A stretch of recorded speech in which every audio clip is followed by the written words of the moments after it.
সব জমি খাবে না বলি আছে বাবুকে দেখবে তোরা জমি খাবে তুমি খাবে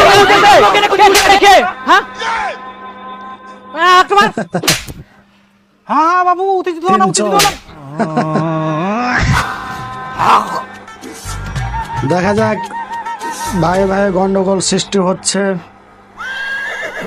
বাহ আচ্ছা মাংস রান্না হয় দাদা দাদা তো খাবার দাও ভোগ লাগে একটু হ্যাঁ বসে একদম মাংস দিয়ে ভাত। কোন মাংস রে? এ ডাইল আলু সানা কোটাল বাজাইলা কি দরকার ছিল? মাংস থাকিলে কিলা খাওয়ামে নাই তুই ডাইল ডাইল নিজে তো মাংসটা ডাইট দে। মাংস তুই ফের মাংস কোনা দেখা পালু কেন আমি বাইরে থেকে আসার সময় যে মাংস বলতে পারো আজব কথা তো। মাংস কিনে দিয়ে গেছিলেন যে মাংস এটা রান্না কথা করিম? ঠিক। মাংস কিনে না দিলে মাংস কেমন করে রান্না করবে? তাহলে যে মই আমার রান্নাঘর থেকে মাংসের গন্ধ পানো ওটা আমার রান্নাঘর থেকে গন্ধ আসেনি, ওটা তোর সাদের ভাই রান্নাঘর থেকে গন্ধ আচ্ছা আসিয়া। মাংস গন্ধ পাইলে মানে বাচ্চা মাংস রান্না হয়েছে।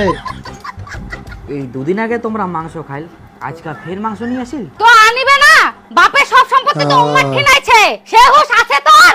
হ্যাঁ ঠিক কই আইস ওর তো মনেই ছিল নি বাপ তো মোক এখনো জমি ভাগ দে নাই সব তো ওয়ে খা কালকে আমি বাবা কুম মোর জানা আজ জমি ভাগ ভাগ দিতে দিতে হবে। তারপর নিয়ে মাংস খাম মাংস খাওয়া লাগে সবে ভাই।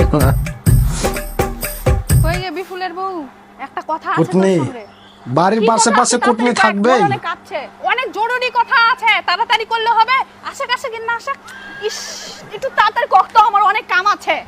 কুটনি বুড়ি শুন, কালকা না মুই তোমার ভাসুরের বাড়ির পিছন দিয়ে দোকানে গিয়েছুনু। রাস্তাটা তো আমার বাড়ির পিছন দিয়েই, তা কোন দিক দিয়ে যাবা চাচ্ছেন? ও দিক দিয়ে তো যাওয়া হবে।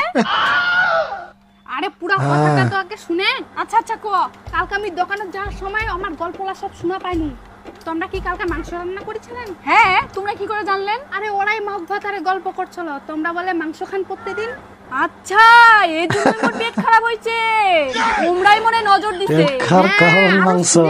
ওরা বলে জমি ভাবে সবলাই জমির ভাগ নিবে আসবে। জমির ভাগ দিব নাতে, এবার খালি আসুক জমির ভাগ দিবার, মহা যুদ্ধ লাগাই দিব। মুই আজকেই বাস কাটি থুম। কি বৌমা, কি গল্প করেছেন? একেবারে শাশুড়ি। উত্তেজিত হয়ে গেছেন।